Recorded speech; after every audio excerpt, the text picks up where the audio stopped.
Close down the SOA. Spend our money in a peaceful way. Yeah, yeah, yeah. For 22 years, there has been an annual vigil outside the gates of Fort Benning. A peaceful protest is waged to close the School of the Americas, now known as WINSAC. In 2004, I attended a 3-day event with Steve Jacobs and several from the St. Francis Catholic worker community. Now I sit down with Steve Jacobs in the weeks before this year's vigil, and we talk about how the message given in 2004 is still vital today. He spent 2 consecutive terms in prison, serving 1 year. Please welcome Steve Jacobs. Afternoon, how y'all doing? You know, judges and politicians are a lot like dirty diapers. They need to be changed often and for the same reasons. And this song is a song that I picked up snatches of conversations, things that people said to the judge, and put them in a song. It's called Going to the Courthouse. I'm going to the courthouse to testify for justice. I'm going to the courthouse to testify for justice. I'm going to the courthouse to testify for justice. Going to speak my mind. I'm going to testify. I don't want no school of assassins. I don't want no school of assassins. I don't want no school of assassins. Not in my name. Not in my name. My law tells me you got to love your neighbor. My law tells me you got to love your neighbor. But you can't do that and exploit their labor. I know the difference from what's right and what's legal. I know the difference from what is right and what's legal. I know the difference from what is right and what's illegal. From a chicken hawk to a bald-headed eagle. Gonna ask that judge there whose side he's on. I'm gonna ask the judge there whose side he's on.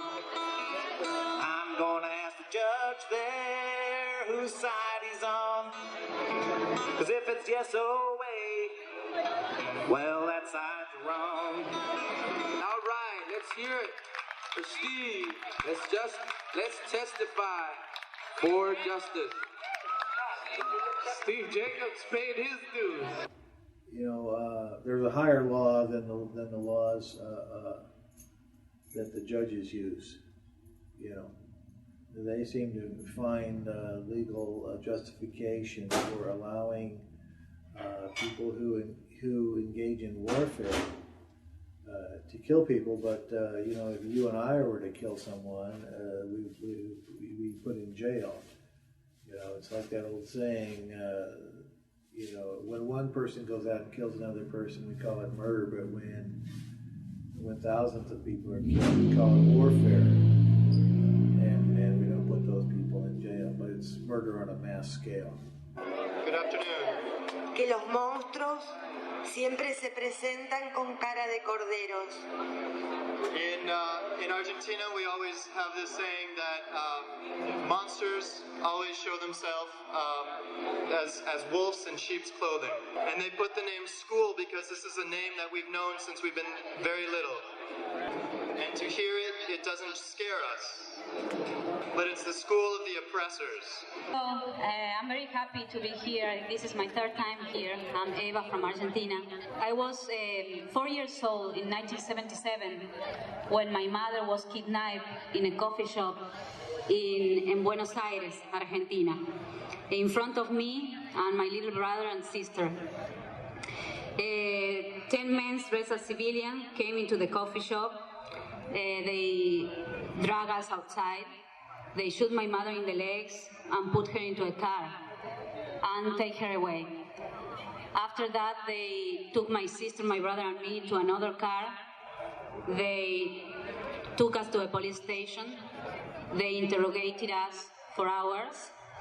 And when they realized that we didn't know any information about my father that they wanted to know, they took us to an orphanage where we stayed for 3 days until my grandmother went to pick us up. And me, my sister, and my brother grew up in the north of Argentina in a small city called Tucumán with my grandmother since then. My dad disappeared 2 years later as my mother. In 1995, I was able to meet other sons and daughters of disappeared, sons and daughters of political prisoners, and sons and daughters of people who were sent into exile and were coming back into the country. And we decided that we wanted to form the group, which is called Hijos e Hijas, por la identidad y la justicia contra el olvido y el silencio, Sons and Daughters for Identity and Justice Against Oblivion and Silence.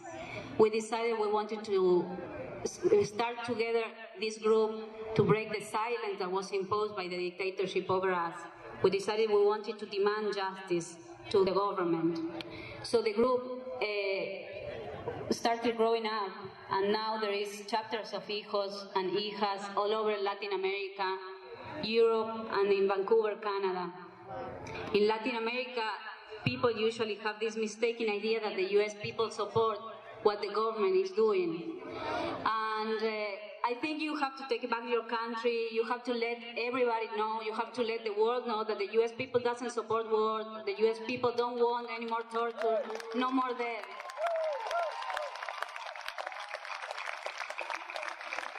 The military thought that taking away my parents will make me forget them and will make the world forget them. They thought that killing them and making them disappear, they will be really dead. But I can see that my parents today, they are alive in all of you, in each one of you that are here today.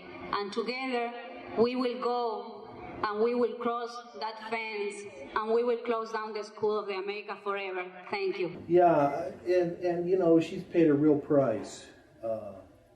Unlike most of us here in the United States who live in the American empire, you know, we don't really pay any real personal price unless we have a brother or sister who's in the military who may possibly get injured or killed, but that the percentage of Americans, the vast majority of us, don't pay any kind of personal price. She had both of her parents were disappeared by military regimes that the United States supported and gave a lot of military equipment to. It even worked hand in hand to identify dissidents who opposed those military regimes that we had alliances with. I think the other really profound thing that she said was that I feel like my parents are still alive. You know, the military killed her parents, but she feels like they're still alive when she looks out in the crowd and see other people who were there protesting at the School of the Americas. Her dissident parents are still alive in the dissidents here in the United States who are speaking out against those sorts of injustices and those sorts of killings. And that's a really, that's a spiritual thought. Reverend Graylin Hagler.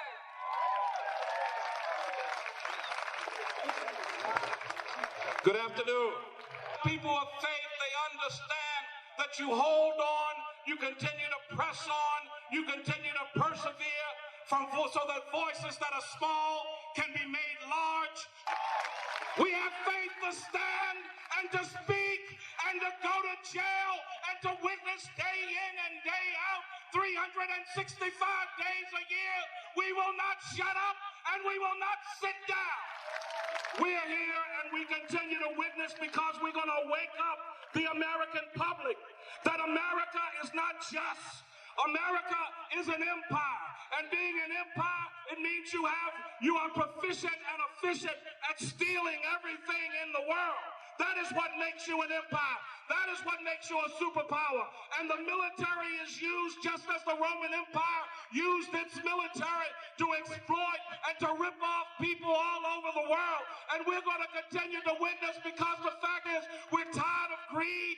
We're tired of macho behavior. We're tired of weapon trade. We believe that there can be another world. We believe that there is another way we can live in the world. We are people of conscience, and we are people of faith. Speak and preach and teach and organize until justice prevails. God bless you. This was in 2004. It's now 2012, and we've been able to get 5 or 6 countries that used to send their soldiers up to the School of the Americas. We've succeeded in getting some of those governments to stop sending. I'm thinking of one thing right now, which is a saying you could hear more in the 60s of the beware of a movement that comes singing. Beware of a movement that comes singing, because that means they have a sense of rhythm, folks, right? And a sense of purpose and a commitment and a unity, and beware. And I think what I'm saying today, people better beware of over there that way, is there really is a global resistance movement, and you all are part of it. There is a global resistance movement, and especially here in the heart of empire, the hardest place of all to change. Whoa. In the pro-immigrant rights movement, which I'm part of in California, which is saying immigrants are human beings, you know. They're not just cheap workers and deported. We have a slogan, and I want to share it with you all today, and it is, aquí estamos y no nos vamos. We're here, and we ain't going anywhere. Aquí estamos y no nos vamos. Gracias. One of our sisters was here last year, and she promised that a sister of hers would be here this year. So please welcome Sister Helen Prejean.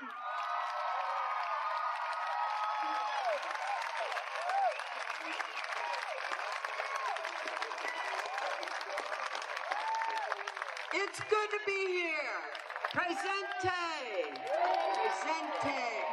And we are not afraid to say our name. Why do you think it is that SOA has covered over welcome to Fort Benning? Why have they covered over their name? When you do the truth in love and in justice, we are not afraid to say our name. For the last 20 years, I have engaged in this country in waking up the American people about the death penalty. And I see a connection. I see a connection between School of the Americas, torture, assassinations, and the death penalty in the United States.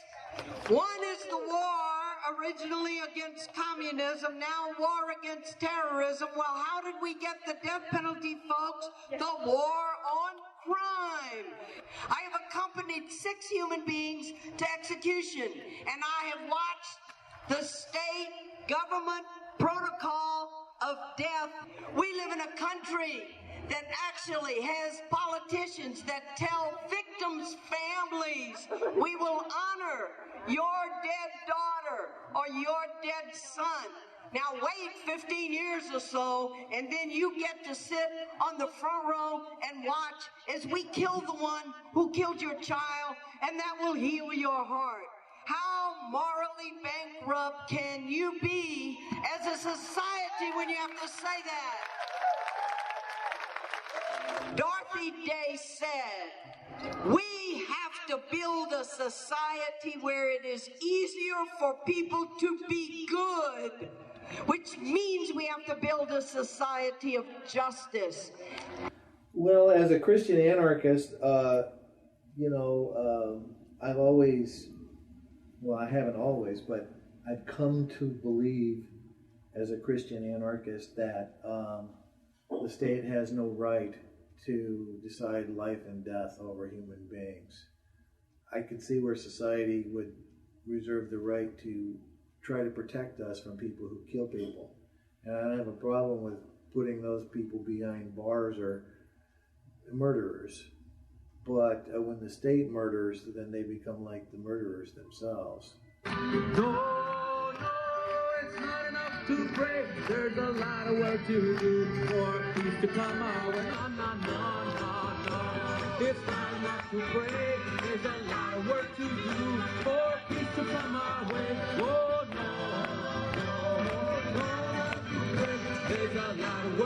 do for peace to come our way. Gonna keep on moving forward. Keep on moving forward. Keep on moving forward. Never turning back. Never turning back. Gonna close the SOA. Close the SOA. Close the SOA. Never turning back. Never turning back. Gonna keep on moving forward. Keep on moving forward. Keep on moving forward. Never turning back. Never turning back. Never turning back. Never turning back. Never turning back.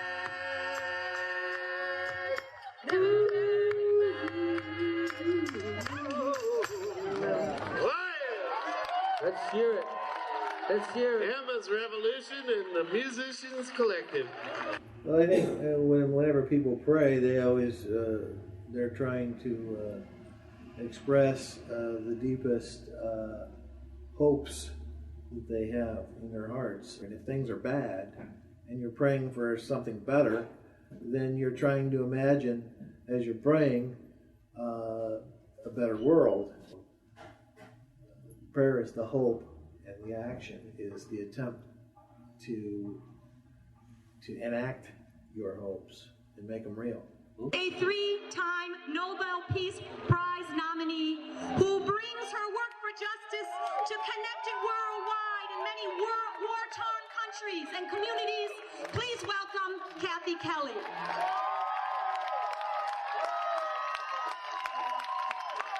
I believe I'm looking out at a rather vast assembly of counter-terrorism experts, all of you, all of us, because the way to counter terror is to build justice.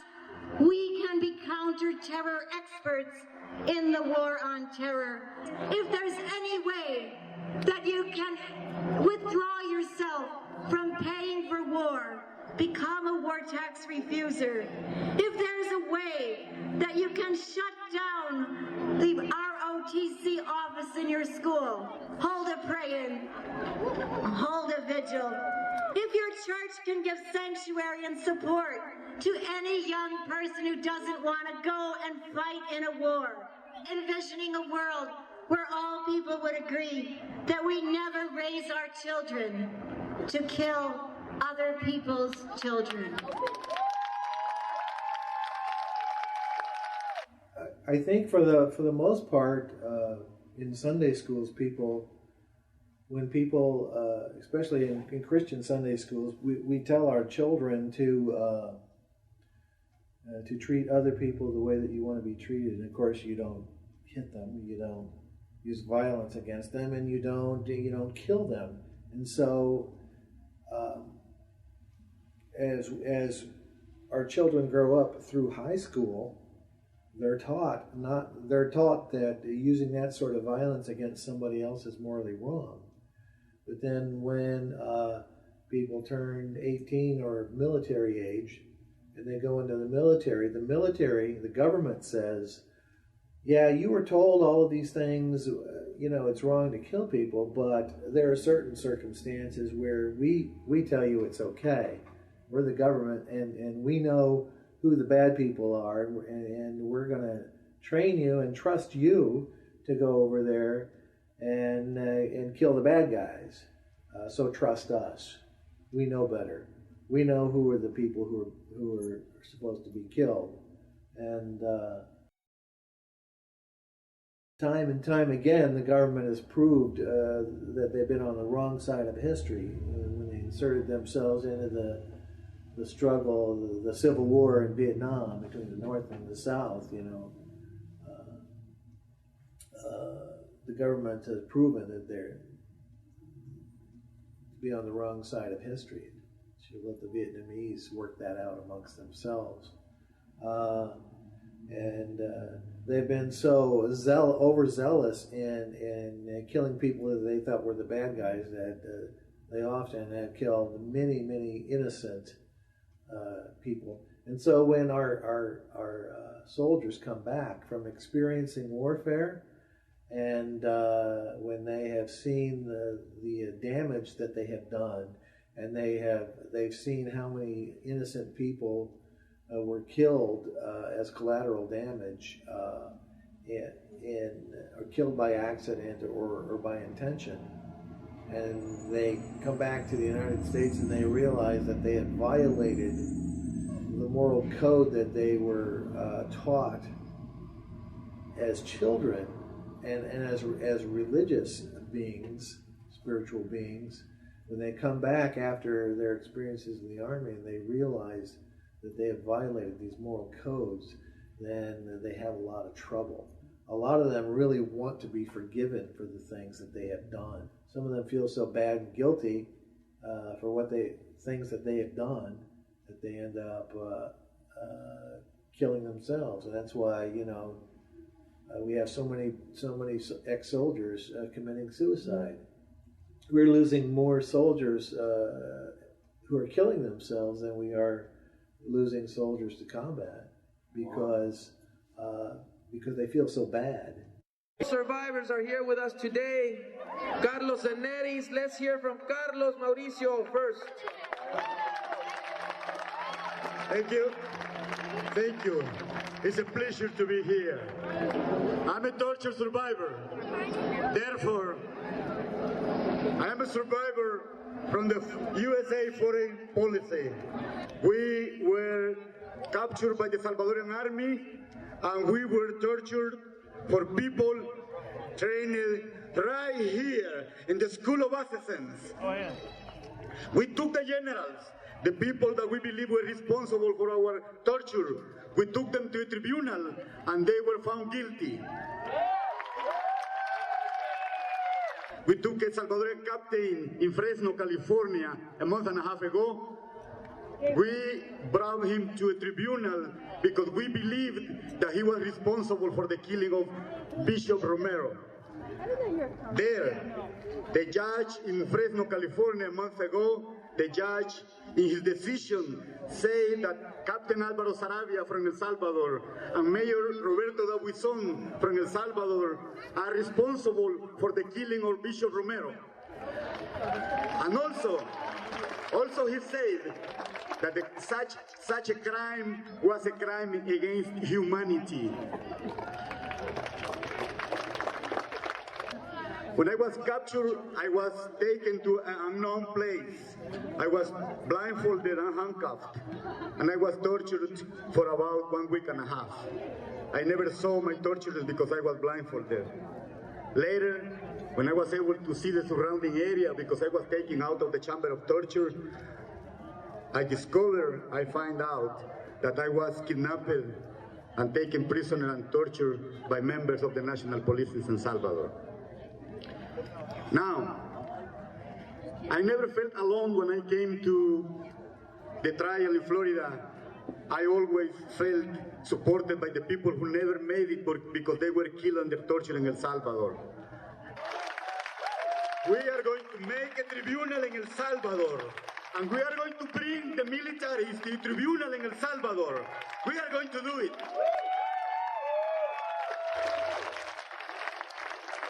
It is here. It is another person here, a woman that I admire, a woman that I admire her courage, a woman who was taken prisoner, a woman who also came with me to West Palm Beach, Florida, to accuse the generals. She's also a plaintiff in my case. Her name is Neris Gonzalez.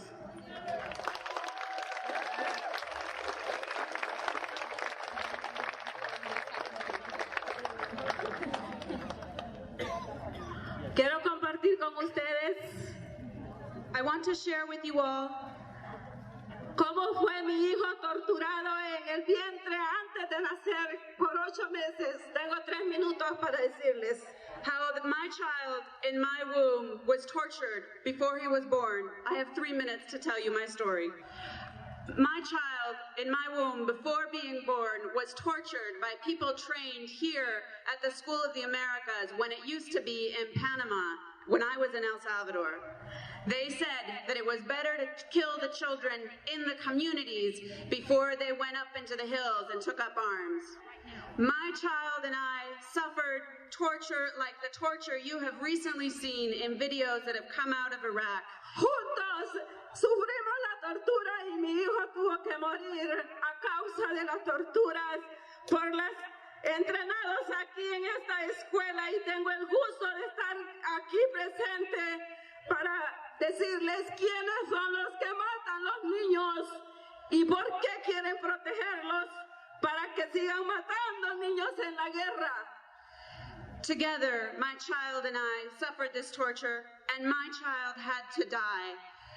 And it is a great pleasure for me to be here with all of you to say this truth in front of those who did this training, who caused this torture. It was also a great honor for me to be able to tell my story in front of the 2 generals that we sued in the courtroom in West Palm Beach, and to tell them about the torture that my child and I suffered, like so many thousands of Salvadorans suffered their cruel and humiliating torture. And we were able to win this small piece of justice in that courtroom, this small piece of justice in this larger struggle.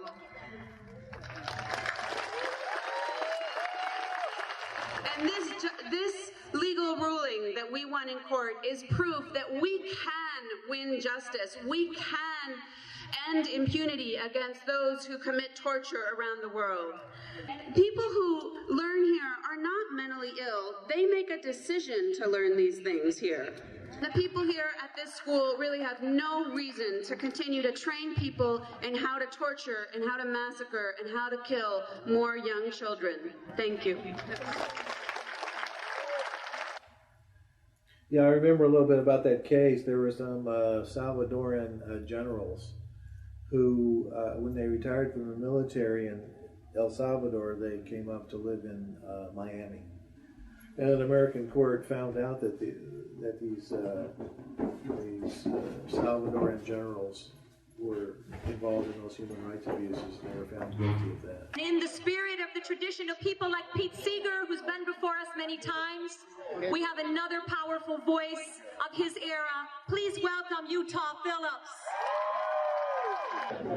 Those testimonials. It's so hard to sing after listening to those testimonials of torture, isn't it?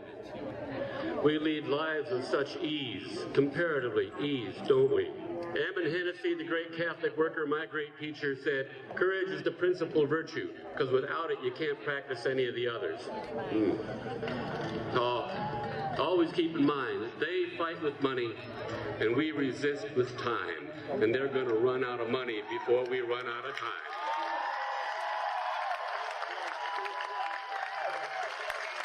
Most people keep their political beliefs to themselves. The vast majority, the great silent majority of Americans, they go about their business and they just, they think, well, if I just mind my own business, then, things will be okay.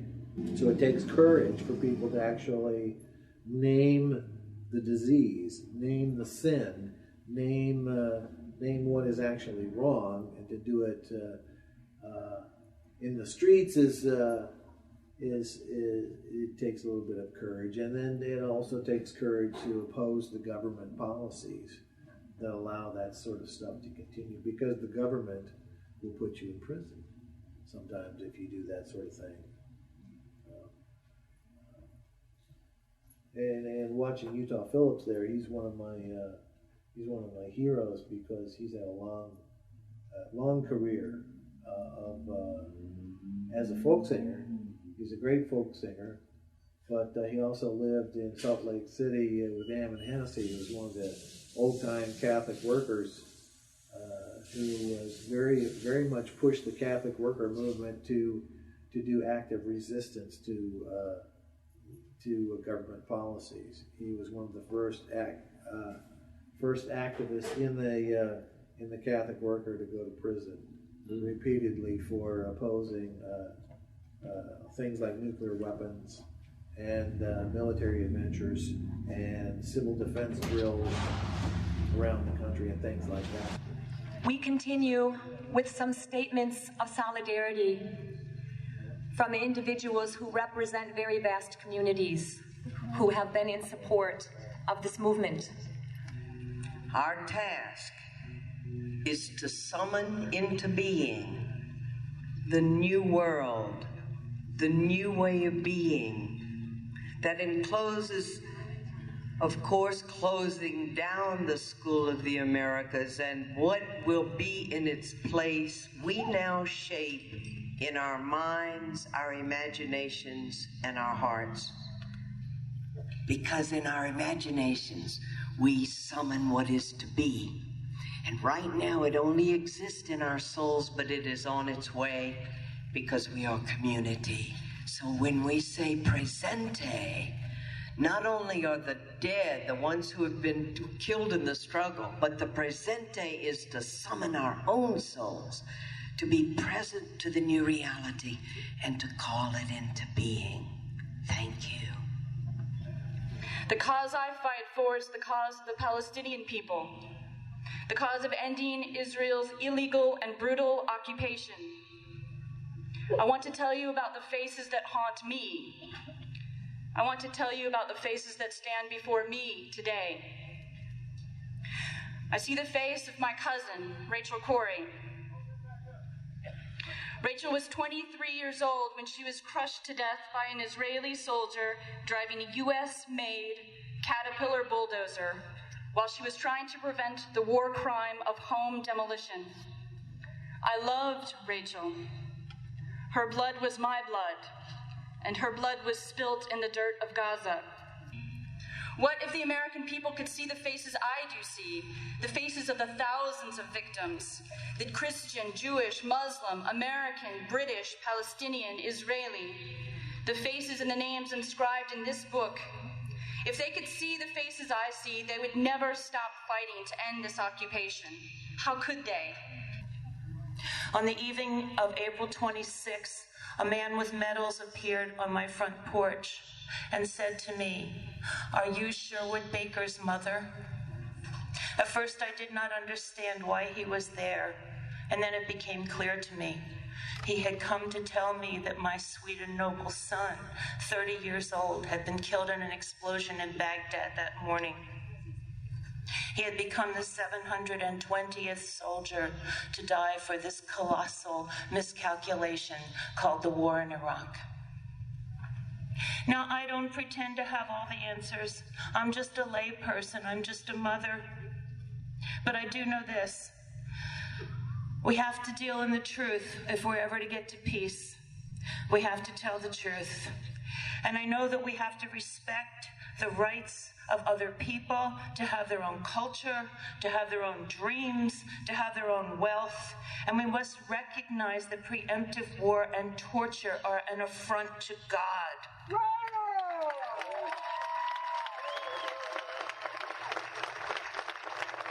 I remember what Father Eakaria said to me. If you want to be for the reign of God, if you want to work for peace and justice and announce the reign of God, you have to stand up publicly against the anti-reign and speak out against the evil institutions of war. So this morning we bless the police and soldiers, but as Eakaria said, we denounce the evil work of this school of assassins as the anti-reign and demand that it shut down immediately. If you agree with me, let me hear you loudly. It's one of the great things about the School of the Americas event down there is that it brings together all these people from all these different organizations that are struggling for a just world. The words of someone who was supposed to be with us, but was not able to come. Sister Diana Ortiz, herself, a survivor of torture at the hands of the School of the Americas. And she was supposed to be with us this weekend, but this is the time of year when she was tortured. And it became too much for her to come, and so she sent some words. I will read just a few. My dear friends, our lives begin to end the day we become silent about things that matter. I send greetings to you from TASC, the Torture, Abolition, and Survivors Support Coalition International, which is made up of survivors of torture throughout the world. I regret that I cannot be with you on this most important occasion. As this month of November is important to SOA Watch, it is important to me as well, but for a very different reason. This month marks the 15th anniversary of my abduction and torture in Guatemala. The period which I often describe as the darkest night of my soul. It was a moment when everything that gave life meaning dried up and hope disappeared. What Martin Buber called the eclipse of God. I still remember everything. The smells, reeking of decomposing bodies and burning skin. The images, the policeman's cratered face, eyes dead like buttons, blood gushing out of the woman as my hands were forced to thrust a machete into her already broken body. There was all of that and so much more. It is especially at this time of year that I wonder if I should have survived it all.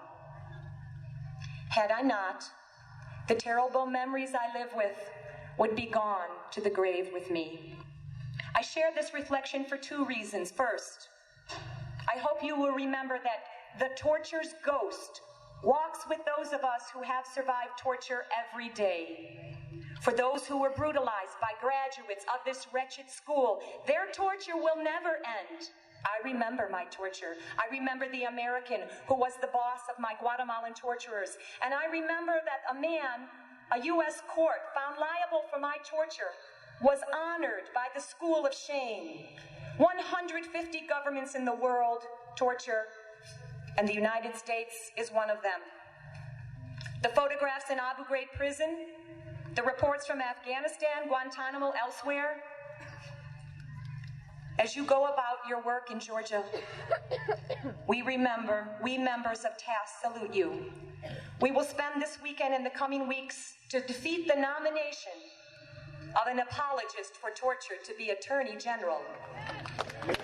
The twin facts that Alberto Gonzalez was nominated to be Attorney General, an apologist for torture to be Attorney General, and that the School of Assassins still operates show you how much work we still have to do, but we will close this school. The road we walk may be long and difficult, but we will walk it. Those who glory in the corruption of this world may scorn and mock us, but we have fixed our eyes upon the stars, and they will lead us to the day when the world is finally torture-free. Diana Ortiz. They call them enhanced interrogation techniques. Well, they're euphemism for torture. And he did everything he could to allow that sort of stuff to continue. He commissioned some of his lawyers in the Justice Department to come up with legal reasons why waterboarding and things like that could be used, and these enhanced interrogation techniques could be legally used. This next segment represents the heart of the vigil. For about 2 hours, a litany of the names of those who have been victims of the School of the Americas graduates are honored and read. The marchers respond by lifting crosses and saying, "Presente, presente." May love and mercy go with you as you speak for those who have been silenced by death and repression.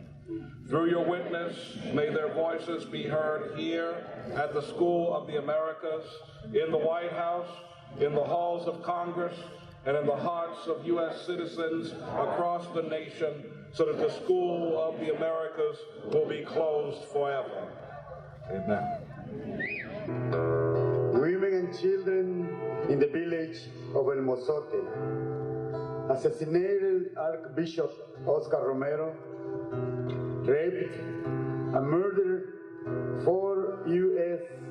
church women, and massacred 6 Jesuit priests, their co-worker, and her daughter at the University of Central America in San Salvador.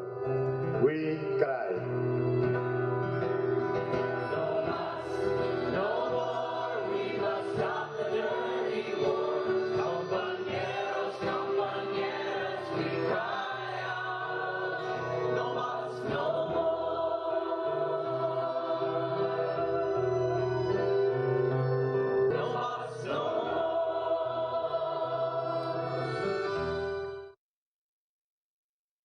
Salvador Landa Verde, 50 años de edad.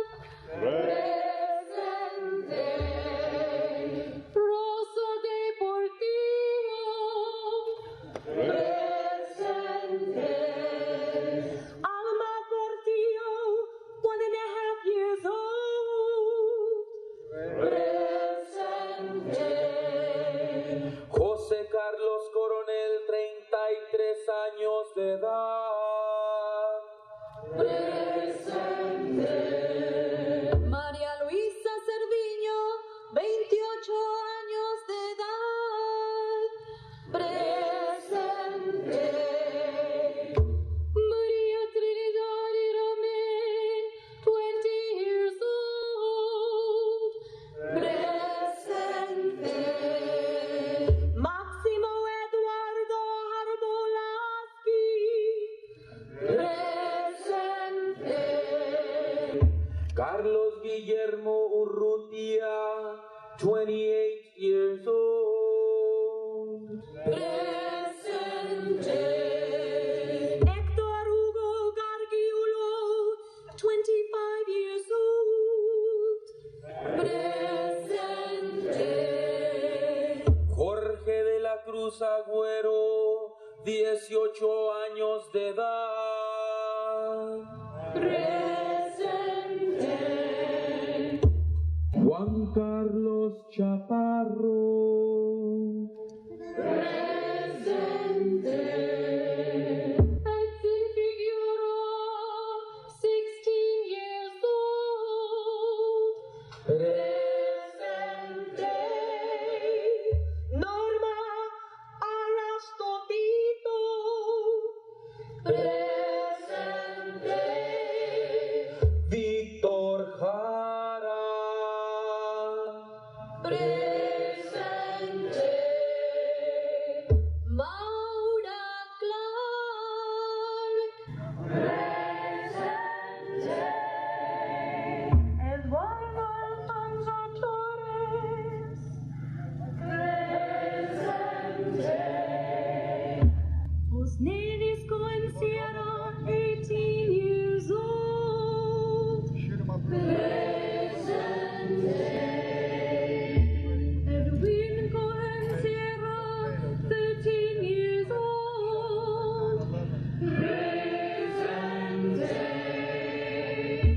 Alejandro Alvis Carino. Presente. José Manuel Tapieza Ríos.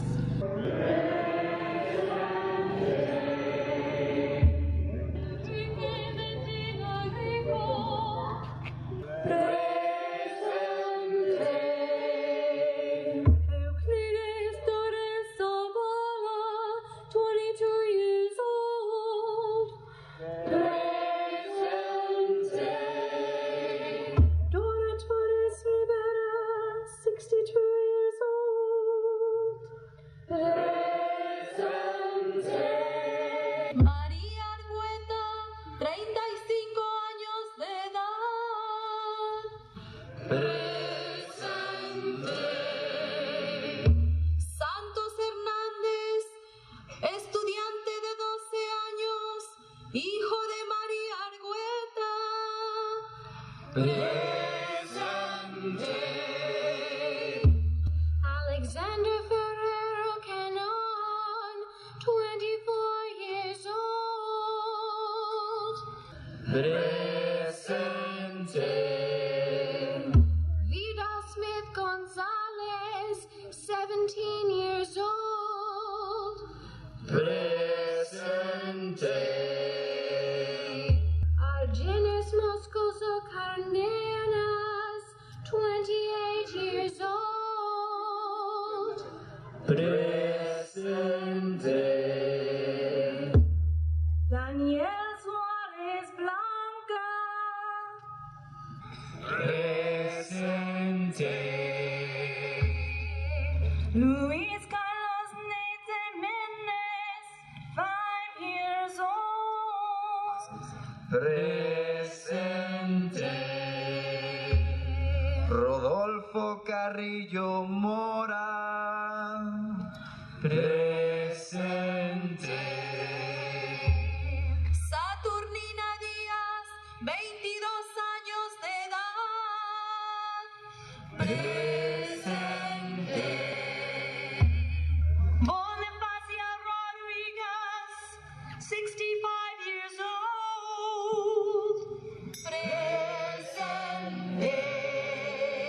Santos Márquez or Santos Guevara, 20 years old.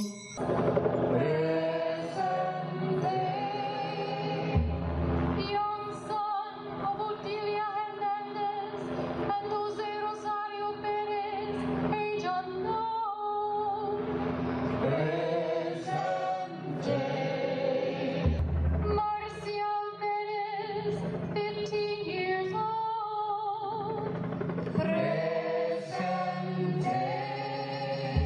Ruth Matilde Rentería. Presente. Ronaldo Ramos Arboleda. Presente. Antolina Claros. Presente. Nicolás Barros Ballesteros. Presente. Alberto Everts Pinche. Presente. Jorge Prieto. Presente. Teresa Yarse. Presente.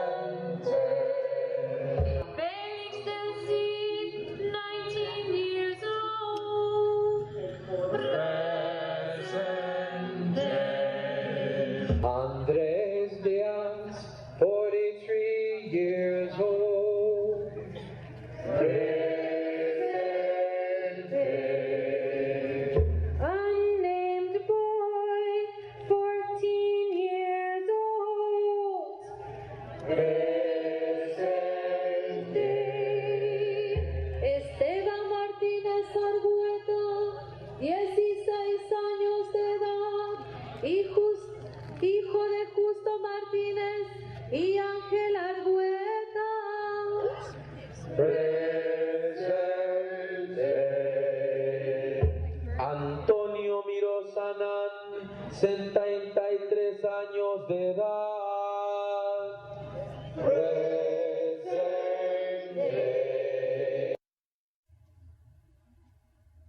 It's a lot of names. Yeah, yeah. And of course it goes on for almost 2 hours, doesn't it? Yeah. So, yeah, there's a long, bloody history of graduates. More than 600 graduates have been indicted for human rights abuses. Some of them for massacres, some of them for assassination, some of them for overthrowing elected governments.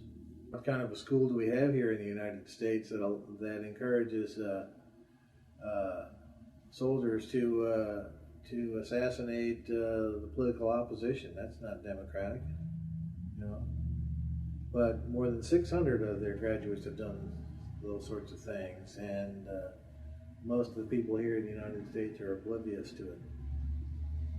They don't think that the government is really involved or has those sorts of connections to human rights abuses, but we do. Those of us, small percentage of people who are aware of that here in the United States, need to have some, you know, it's one thing to be an intellectual and know about these things. It's another thing to be in opposition. It takes a little bit of courage to be a public and an intellectual. Sure. To actually do something about it. So. Lisa Sullivan Rodriguez, a member of Maryknoll Lay Missionaries. Good afternoon. I have indeed traveled a long way. It's been a long journey, and I just want to say that that journey began at a small Quaker school in Indiana, and I want you to raise your hand and give a big cheer for Earlham College.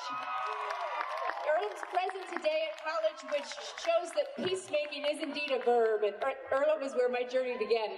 But my journey also began at the death of Ida Ford and Maura Clark, two Maryknoll sisters who were slaughtered by troops trained at this school. But to show that death is not the victor, it's life, I made the option, as did many Maryknollers, lay missioners, sisters, priests, to walk with the people of Latin America. And their journey lives on in so many people like myself who have chosen to walk with these people.